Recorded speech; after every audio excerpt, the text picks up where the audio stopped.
Hi, I'm your host, Jürgen Strauss from Innova.Buzz, and I'm really excited today to welcome to the Innova.Buzz podcast all the way from Minnesota in Minneapolis, Minneapolis, Minnesota in the USA, Margie Oleson, who's an organizational leadership and performance coach. She delivers her coaching with practical strategies and actionable insights for leaders and their leadership teams to build the right foundations for teamwork, productivity, and best performance. So I'm really looking forward to digging into all that today. Welcome to the Innova.Buzz podcast, Margie. It's a privilege to have you as our guest. Thank you for having me. Now, before we dig into all of those topics, and you've got some really high profile clients that you work with, so I'm sure you've got lots of insights to share with us today.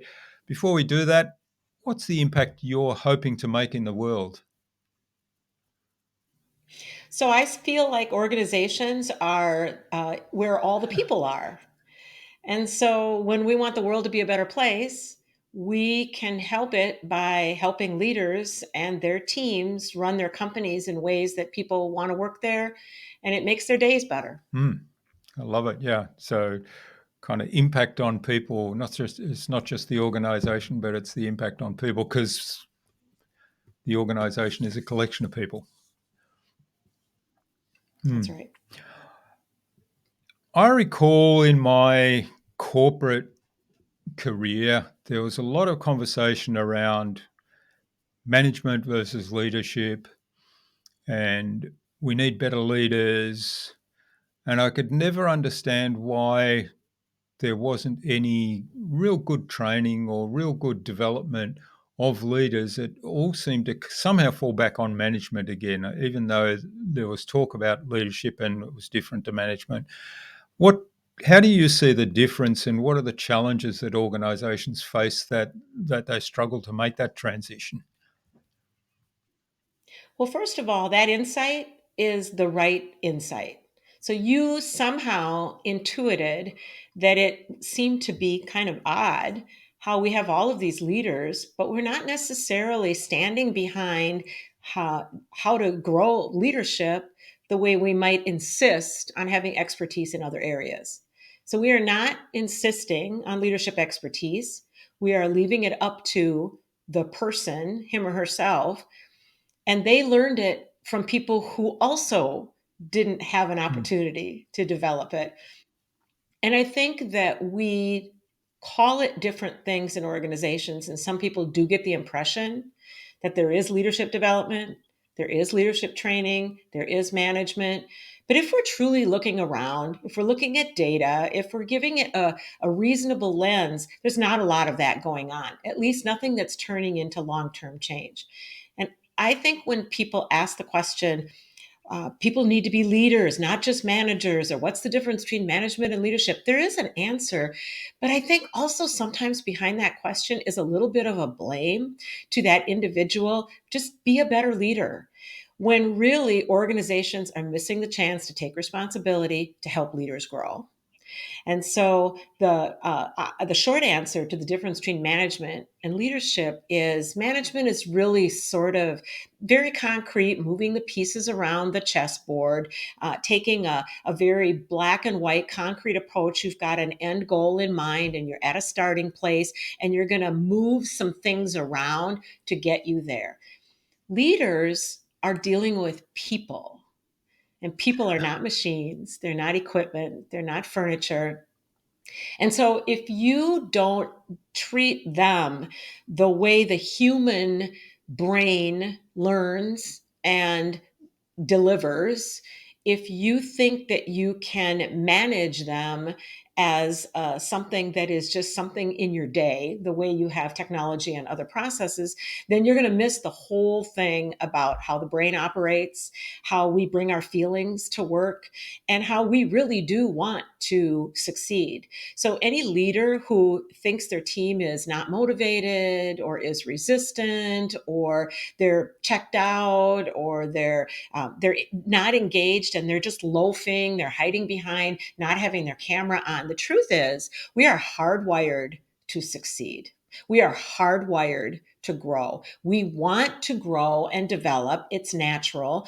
But what happens in organizations is individuals can't make the organization different. And so they're at the mercy of how it goes in the organization. So I work at the top with senior leaders and their leadership teams so that they can get their act together and build their systems and processes, sometimes for the very first time. They didn't even know it was possible.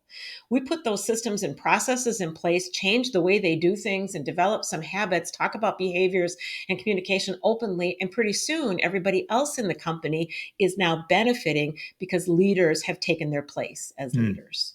That's wonderful. One of the things that struck me as you were telling me that and explaining that,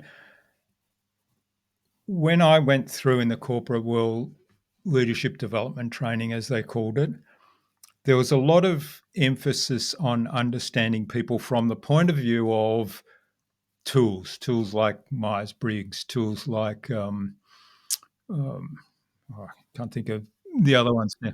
DISC, DISC, Strengths strengths Finder, those ones, finders. yeah. So a heap of those things, and it always struck me because I often answered some of those questions, and I thought, well, it could be this or it could be that, and I thought, well, I'm not over here in the extreme end of one, or nor am I over there. I'm somewhere in between, and then depending on my mood or time of day or the context of the situation I'm in, I might sort of flow from this part of the range to this part of the range, and yet it always seemed to be that these tools were applied as a categorization of people, and then it kind of came back to what you were saying about management. It was almost like a strategy. So, okay, this person's um, came up on DISC as a D, or they came up as an INTJ on Myers Briggs, and so therefore I've got to communicate like this to them, or I've got to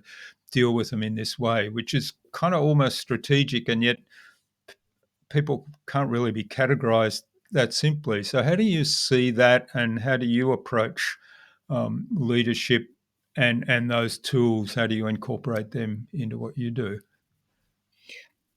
Those types of assessments are an example of how we've been trying to lead. So someone said, hey, do these assessments. You'll learn a lot about your people. They'll learn a lot about themselves. You'll get better work out of them. So right away, the goal is has some challenges. You're going after it for the reasons that aren't going to get you what you need, but also they're facilitated by people who may or may not understand your business, and they're done in silos. So I would say the greatest challenge, there are probably three greatest challenges for organizations, and one of them is their silos. So when you bring in an assessment, when you bring in a coach or a consultant and they do one little piece, you have taken some information and maybe even learned a little bit about yourself, or got a chance to say, well, I don't know that that's me, but I think I'm more this, and then let the facilitator help you with that. But when you do it in a silo, first of all, everyone knows what happens is 6 months later, nobody's talking about it anymore. No, and then that makes people feel skeptical and jaded because it's hard for them to go into the next process to try to learn about each other when they feel like it didn't matter what they did last time. So there is a place for those type of assessments. I always use those, and my favorite, and I'd love to talk about that, is Working Mhm. Genius. And so Patrick Lencioni, The Five Dysfunctions of a Team, the Advantage in 2012, his table group has created the Working Genius, put out a book. They now have all kinds of resources. I'm certified. The role of an assessment is to give you a platform and a language and just a structure to talk about self and each other. There is no one right one necessarily, although if the only one you're going to do, if you're going to take the time and opportunity to do one, Working Mhm. Genius is probably the best thing I've seen in a long time, and I can explain that.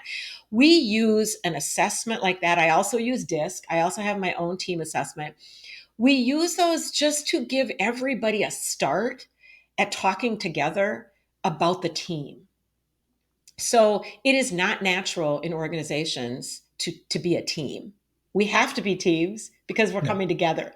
An organization by nature is more than one person. So we have to know how to work together. It is not natural to know how to lead in an organization. Every leader who's listening right now, they learned so much about their leadership from other leaders who also didn't learn it. And I'll tell you, our first leaders are the people who were around when we were born. And as the youngest child, there were five other people above me. They were all leaders, siblings, all the adults, and everyone was a leader, but that didn't mean that they knew how to teach me Hmm. how to lead. And so these assessments are a part of a toolkit to give us a platform to talk about who we are and to accept and understand where each person comes in with a perspective and different strengths. Because if you don't do that, well, then now you have a gaping Hmm. hole. If I bring seven people together and we continue to talk to each other like we are machines, we don't talk about feelings, we don't talk about differences, uniqueness, strengths, challenges, then we're going to continue to have all the problems that we have. So I'll have a client bring me in and they're just putting out fires every day. They're solving the same problems over and over again, but it's because they're each separate rather than having developed as a team. So you can use an assessment to truly understand. First of all, an assessment should help me understand more about Hmm. myself. And so there's an art and a science to facilitating that. And then with the right assessment and the language and the conversations about what you're going after with your leadership and your team, now you just use that assessment as a teeny weeny little data point to have the broader conversations. When you have assessments that you then keep alive, you learn some things, you developed a language together, you bring it back in your meetings and in when you're doing goal setting and when you're having conversations. But when organizations are leaving people's humanness at the door, that's why they're having the issues that they're having. So if you're not talking about behaviors, if you have people on your team that are going back to their teams and gossiping about you, if you're a leader and you have senior leaders coming to you and asking you to solve their problems instead of collaborating together, then those are the reasons why you are having all the issues that you're having. You're not openly talking about the humanness that we each have at work, whether you want to admit it or not, whether I'm aware of my humanness or not, we all have it. And very effective leaders have developed their own self-awareness. What I say and do, I understand how it affects others, and what others say and do, I understand how it affects me. That kind of maturity, that kind of emotional awareness is what helps a leader be connected to the people that they're leading. If all I was leading were the trucks in the parking lot, I wouldn't need that kind of emotional maturity. I'm leading people, and people are complex and they're different. So the last thing I'll say about the assessment piece is it gives you permission to bring together people who are different. If you bring together five people, you've just brought together five people who are different. Even if you think they're the same, they're not. And when you have a team, you need different ways of showing up because you have different needs. There's a whole life cycle of a project. There are the people that are more outgoing, and there are the people that are more detailed, people that are big. You need that variety. And what happens in teams, if you're not able to connect on that human level and have the emotional maturity as a leader of being able to lead the different types, the different preferences, then you're going to miss a whole bunch of creativity and genius right at your table. So you're going to hear from the same people and you're not going to hear from the Yeah. same people. And so you're going to have the same problems over and over again. You're also going to have talent go out the Yeah. door because they do want to bring their strengths. They do want to bring their style. They don't want someone to tell them they should be more extroverted if they're not. They don't want someone to tell them that they're a certain style, so I'm going to treat you a certain. That's not what they want. They want you to greet them as a human.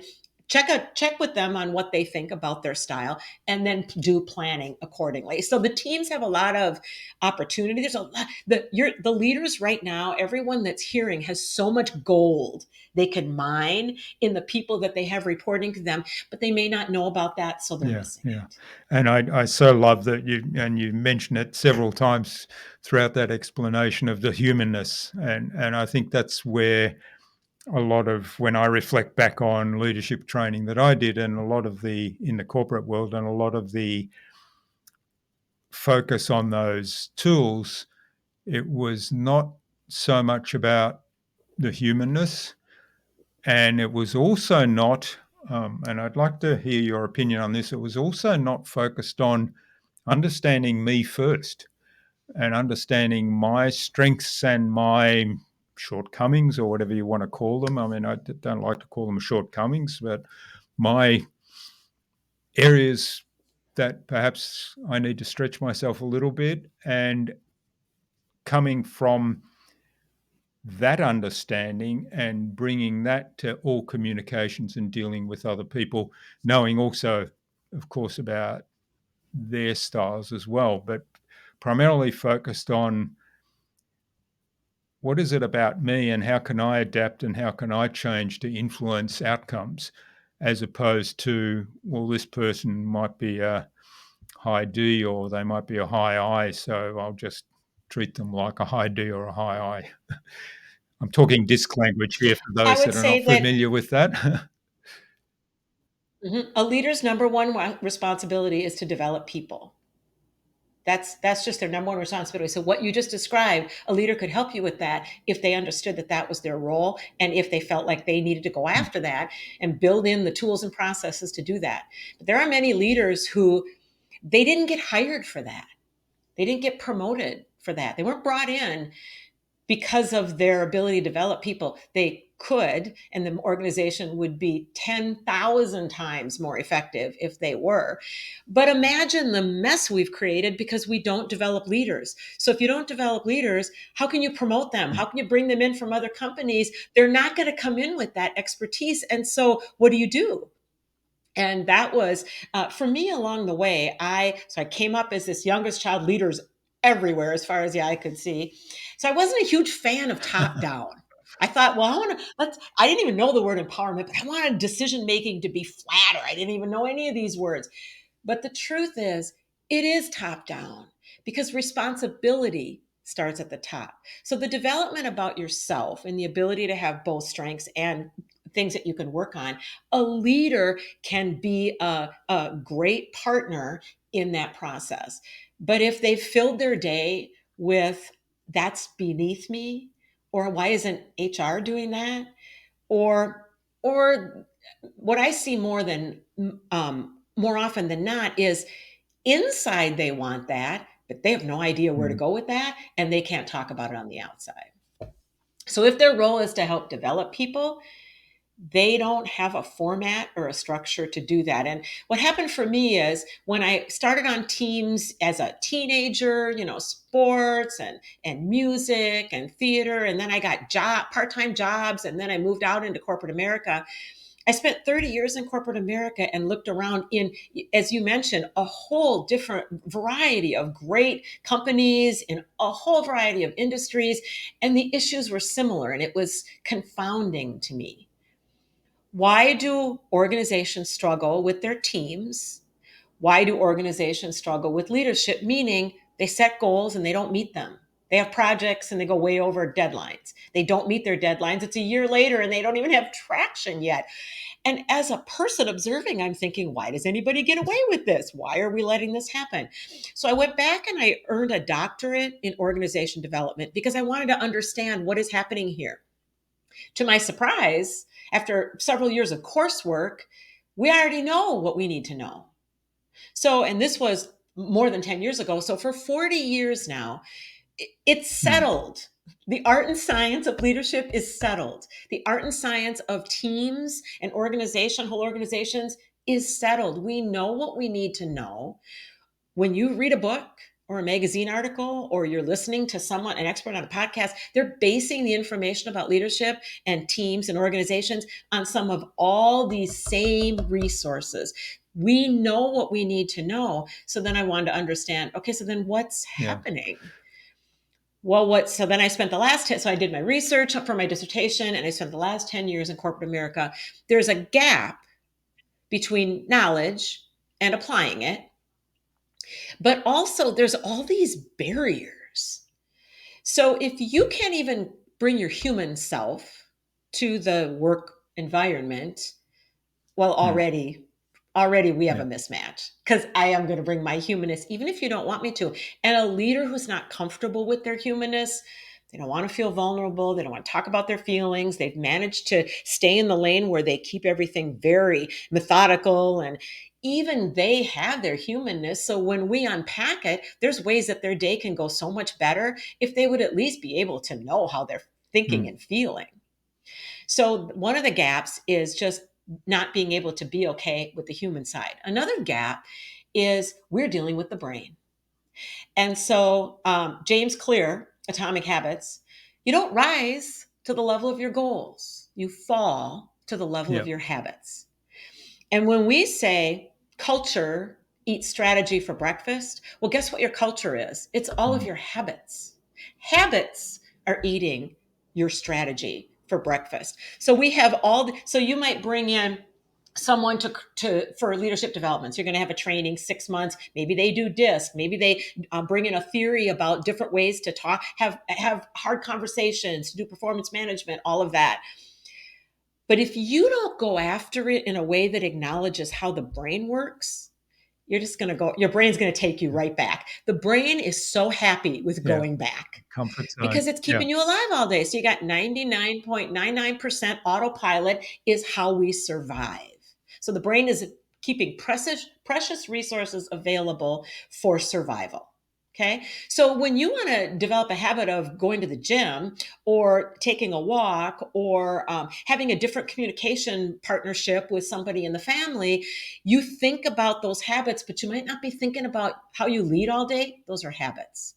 And if you want to build a team that's more cohesive, let's say you want them to get to know each other better and you want them to be more productive. You want to build trust and collaboration. Those are Mm. habits. Gossiping and complaining, those are habits. So you can do a 6-month training on leadership development. But if you don't actually go after how to interrupt your processes and your systems and set them up for the way that you want it to be, and then monitor and reinforce and go a little deeper for the stubborn challenges, then you're going to have everything is going to revert back to the way it was. So another gap is we have habits and we are not taking the time and energy and space to go after them with a lot of focus.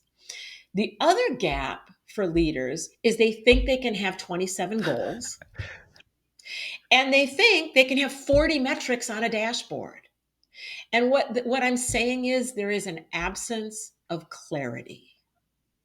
And when you have 7 people on a team, they might be rowing in different directions, even though the leader's boat is Mm. going this way. Now, if the leader has 27 goals, it is hard to Yeah. follow Yeah. that boat. Let's just be clear. So we have to get it down to a manageable level. You're not doing 27 things. You think you are, and it's probably also why you're not as successful as you want to be. So you get it to the 3 to 5, the really clear who we really are.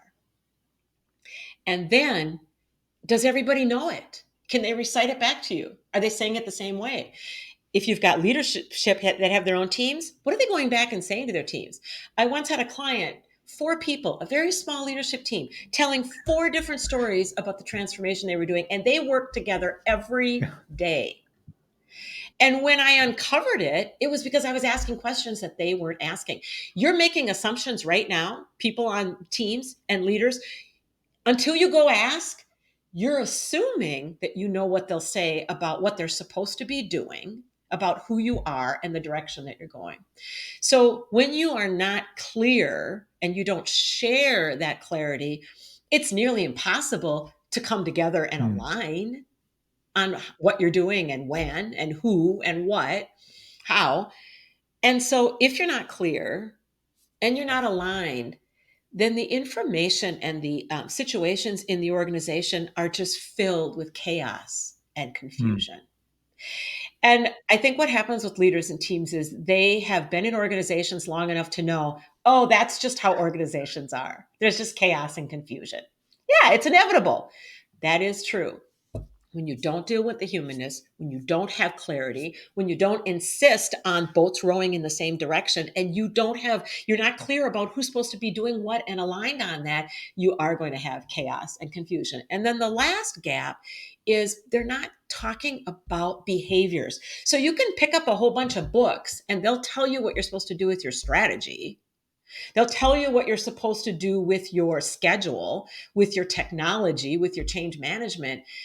But if your way of operating, or you bring in a coach or a consultant or whatever, and they're not talking about behaviors, they're letting you get by with not talking about behaviors, well, you've just left half of the thing on the table, because we are all behaving. So if you've got so one of the ways to fix your meetings, and everyone needs to do that tomorrow, it, one of the issues getting in the way of effective meetings is you're not talking about the behaviors of the meetings. Meetings are not a document or a piece of technology. Meetings are the behaviors of the people and the way that they're organized. You can fix your meetings, but you're going to come up against all the other barriers that I just mentioned. And if you don't solve those, your meetings will revert Mm. back. So once we get all of those pieces, I don't know if you've ever been a part of a big project, or you were in a company where they had this really big project that went on for a year and a half. And let's say 40 people were taken away from their normal jobs and they were over here now on this project for a year and a half, some big transformation or some big, relocation or whatever. And they, way too many pizzas and way too many late nights. And oh my gosh, I never thought I would ever work this hard or work this long.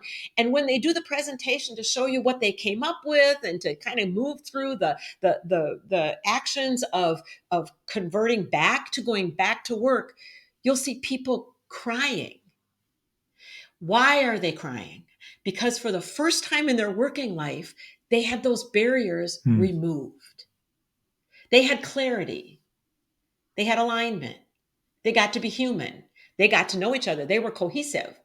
They weren't cohesive because somebody did an Yeah. offsite and said, we're going to get to cohesive by the end of the day. They put the systems and processes in place to develop cohesion. And so, one of the things I love about Working Genius, and I'll talk a little bit about that, is I don't know, along the way when Lencioni and his team were coming up with this, some of the issues that you talked about, my feeling like I have strengths, but I also have some shortcomings, and can it be okay with that, and can I help develop those? There's a brilliance to Working Genius that takes away the judgment. It becomes a judge-free way to talk about behaviors. It becomes a judge-free way to talk about styles and preferences.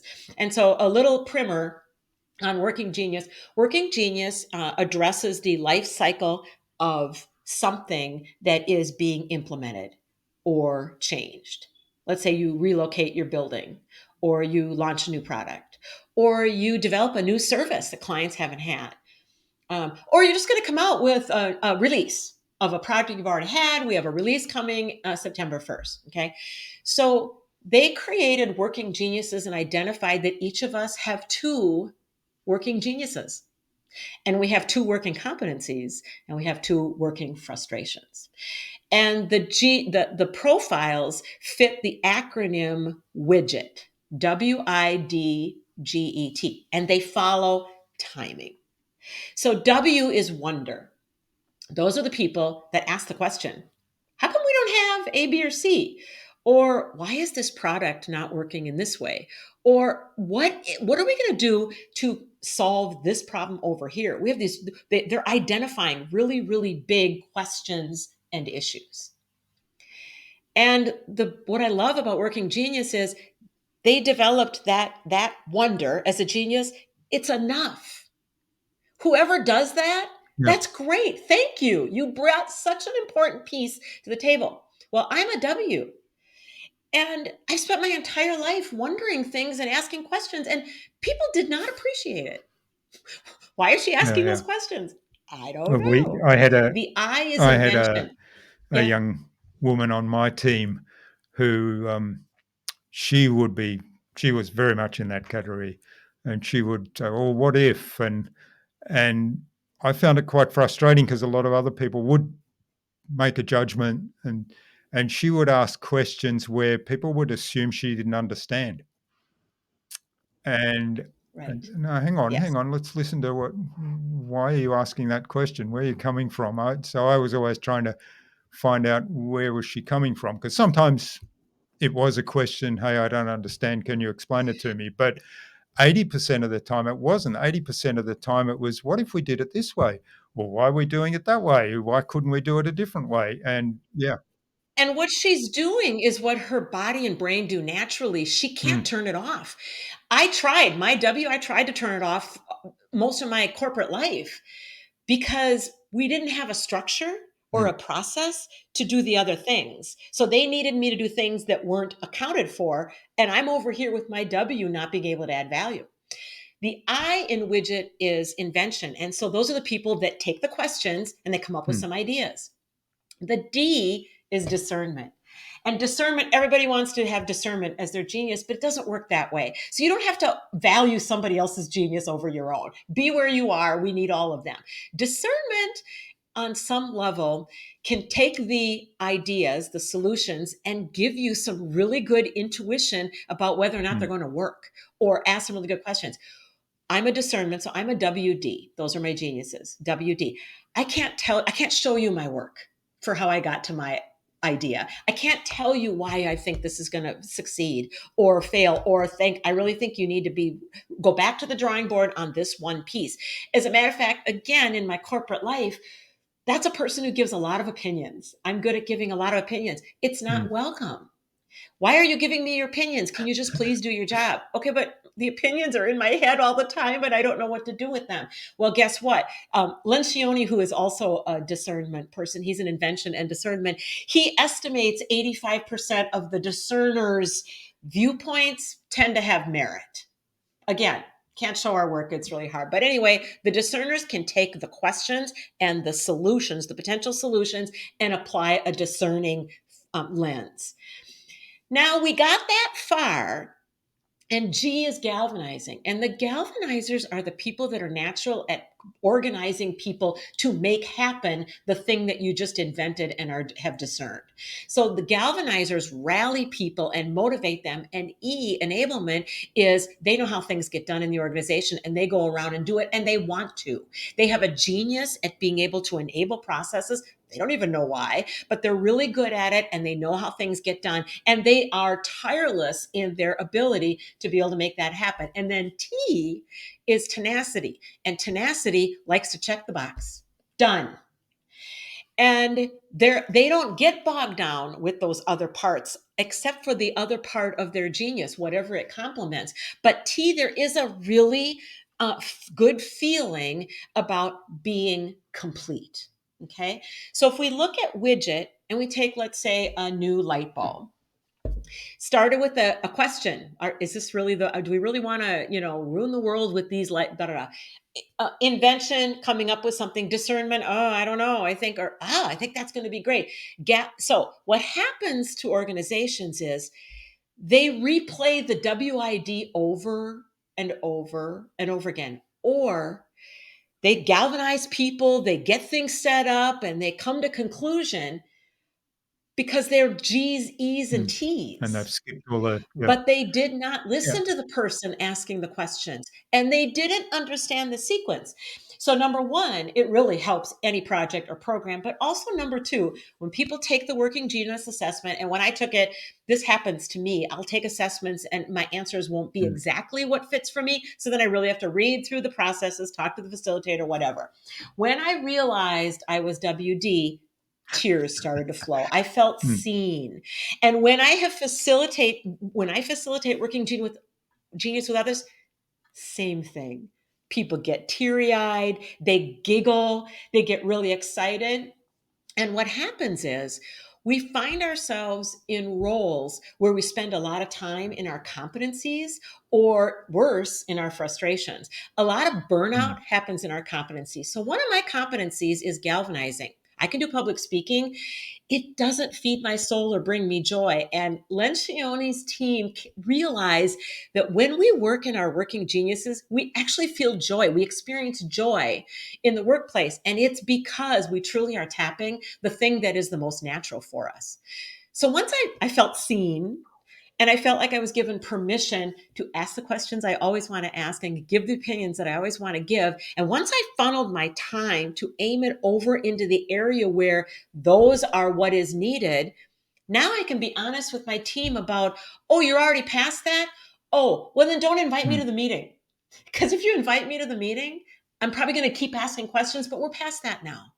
So when you have teams that never meet their schedules, they never meet their budgets, it's because they're not even seeing the life cycle from beginning to end.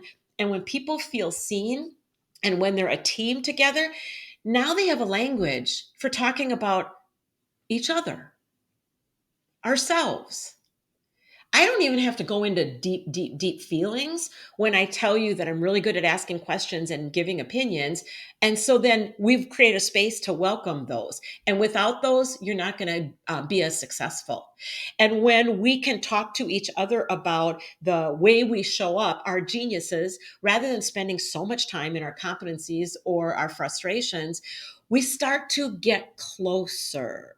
We start to bond, we start to develop some trust because we start to have some successes. And when you have successes, and now you can go so much faster and so much farther. When you have successes, now you're developing momentum to make the bigger, harder changes that you haven't been able to make up to now.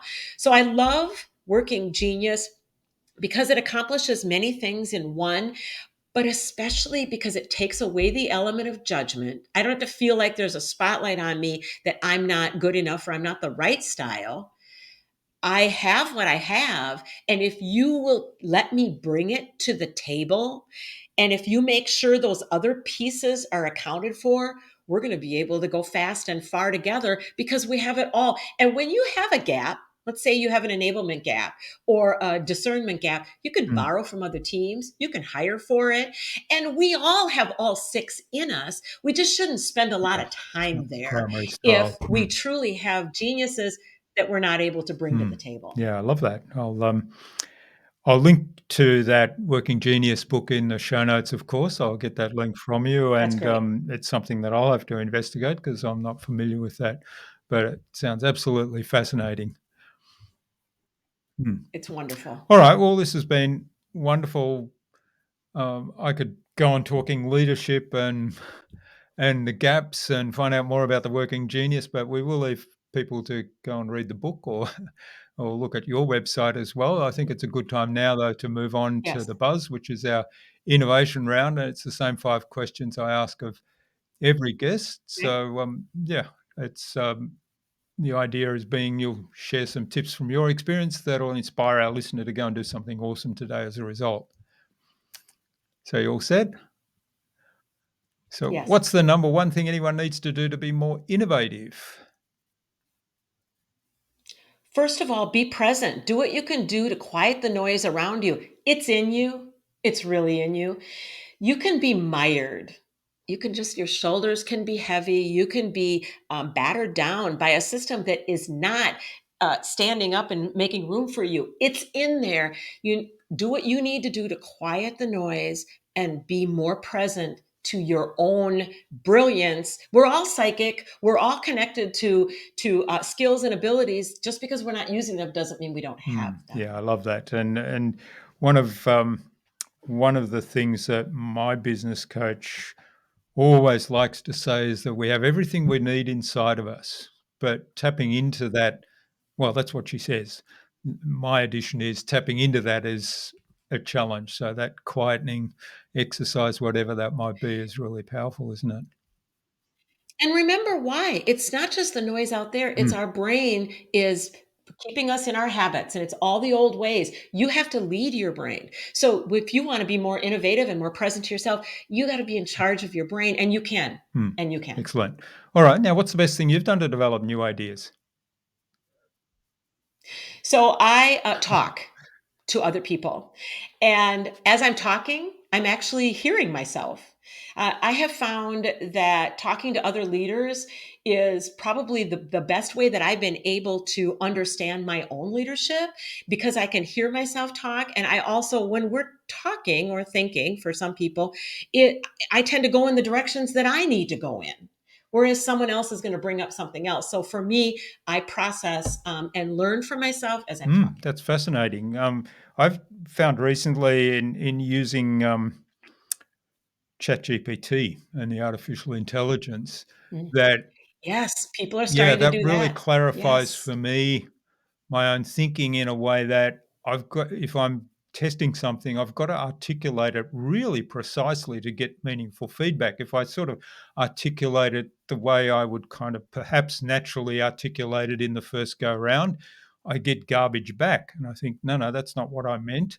And then Mhm. I refine it. And I've learnt that in order to use that tool well, I've got to be really precise in my communication. And it's highlighted for me, hey, I'm possibly not as precise in my communication in all situations as I perhaps could be to be more effective. So it's a really interesting point. And I think that what you're describing, ChatGPT is probably getting some of the credit, but the truth is that process you're doing is Mm, revising.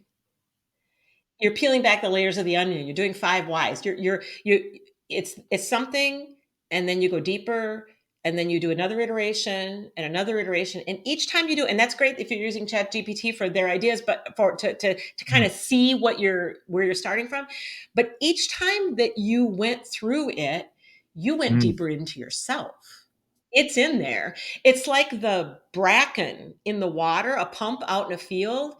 When you start pumping to get the water, a lot of dark mm, stuff comes out, stuff that you don't need to drink, stuff that you don't want to put in the fields. But if you keep pumping, you'll see the clear water, and it's surface deeper, deeper, deeper. It's in there. You're tapping into it through mm, that mm. process. Love it. Love the analogy too. All right. Do you have a favorite resource you use most often? You've talked a lot about Working Genius. Do I have a favorite Resource. what? Oh, so I am. Do you talk about for leadership? So for me, I love Working Genius. I also love Disc. I tend to use whatever we can to have the conversation. So for me, anytime that people are taking time away from the whatever it is that is their structure to just be, it's really nice to start to develop those habits. And then on a completely separate note, favorite books, when I came across Profit First, that was Yeah. probably one of my favorite new ways of looking at something, and it helped me develop a really healthy skepticism to what we've called old settled science from 100 years ago, like we're not supposed to eat fat because fat is the thing that will make us fat. That Profit First is turning completely on its head the formula for profit, and I think it's brilliant, and I follow it every Yeah, day. that's brilliant. And I have to say, I mean, I had the privilege of having Mike McCullough on my podcast some time ago. In fact, he's been on twice, and the like my business just transformed once I spoke to him, and I thought, I'm going to have to apply this, and just all of a sudden, wow, this is amazing. And that's why I'm so passionate about helping leaders and teams and organizations, because they're kind of left to the old Mm, news. They're kind of left to how we've done it before. And people are not putting a critical lens on it and saying, actually, there's a lot of other things that we've learned and we can follow those. And for some reason, the way he writes and the way he talks, I believed yeah, him right away. It seemed to mm, resonate. yeah. All right. What's the best way to keep a client on track? Mm. So the same way that you keep your team on track, the same way that I keep myself on track, you need to have developed how are we going to know, first of all, where are you headed? Document that, we agree. And then where are you at now? Okay, what's the from and the to? And then how are you going to get there? And how are we going to check in on that? How are you going to know? How are you going to know when it's not changing or it's not working? And then it's most important for the groups that I work with that they take away the emotional severity of being open with each other. And they're not going to do that on day one. So we put in foundational building blocks, but you get pretty quickly to the point where you can talk openly about the things that aren't working or the things that you have that are gaps. That should be okay. And when it's not okay, um, you're going to have secrets. You're going to cover things up, and that's why you have the problems that you have. I once worked with a client who brought me in for something else, but they talked about the coach they meet with every week, and they had been for 2 years. They loved those coaching sessions. I couldn't get them to tell me one thing they had changed about themselves as a leader, but they felt Mm, good. So they said the things they need to say, they heard the things they need to hear, but it didn't turn into yeah. any action. Deep down, we don't feel as good about that. So we need to be able to be open about how it's going and what you need and the negatives and the positives. And pretty soon, it doesn't take that long, that starts to become normal and it starts to be okay. Now we can talk really about where you're at, and let's keep course correcting, and we'll keep reinforcing, and I'll keep observing, and I'll keep being honest as we go. And clients do describe me as practical and clear and Mm, optimistic yeah, I love that. for their Yeah. success. Love it. So practical, clear, and optimistic, and certainly in terms of being comfortable with the humanness, as you put it earlier, I think is a really key thing, and that was something in hindsight through my corporate career was kind of lacking in a lot of situations, and I'm finding today that makes such a huge difference. It does. And if you have leaders who are creating a toxic environment, that means that they are not good at doing the humanness. They need to go because there are humans Mm, there. And if they're not able to do that, imagine a computer system that every time you use it, it starts a fire. You would get rid of that computer system the first time, not the mm, 17th time. You have leaders who are not dealing with people's humanness, and they're making it so that it's untenable for mm, everyone mm. else. Great advice. All right, final question of the buzz round. What's the number one thing anyone can do to differentiate themselves? Well, first of all, know yourself. And the reason it's important to know yourself is you might try to just do something like someone else does it. And you're trying to get attention, or you're trying to excel in something. But if it's not your thing, it's not going Yeah, to go as well. Like, don't write somebody else's book.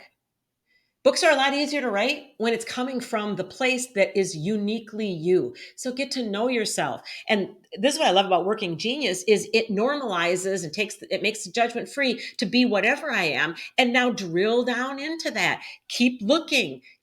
Combine it with DISC, combine it with a team assessment. Keep drilling down, and you'll find what's under there that is uniquely you. And that is what differentiates you without you even mm, having to do much except to be clear, communicate, show up, and yeah, keep at really it. understand. So the self-awareness piece is so important, isn't it? And a lot of people, as you say, kind of try and mimic somebody else without reflecting back on who it is that they are.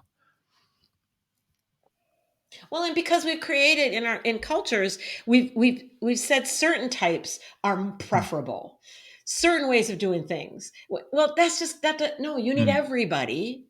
You need all the voices, you need all the strengths, you need all the preferences, all the styles. It's a much better Yeah, outcome. great. All right. Well, thanks, Margie. This has been absolutely wonderful conversation. Now, where can people find out more about you and the work you do, and maybe even reach out and say thanks for what you've shared today? Yeah, so go to Top Team Accelerator, all one word, topteamaccelerator.com, and you can take a team assessment. You don't even have to tell anybody what your scores are. You don't have to tell me that you're there. You can just take the assessment, and it'll give you some hints for what you can do based on how you scored. And then you can click on the button to go to my website. All kinds of resources are there. Follow me on LinkedIn. I put new resources on LinkedIn every day.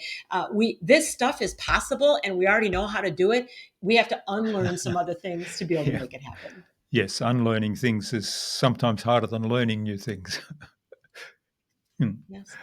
All right, wonderful. Well, finally, what action would you like our listener to take out of our conversation today, Margie? And yeah, So, if you're a leader or a team member, but especially a leader, write out your goals and then check for understanding.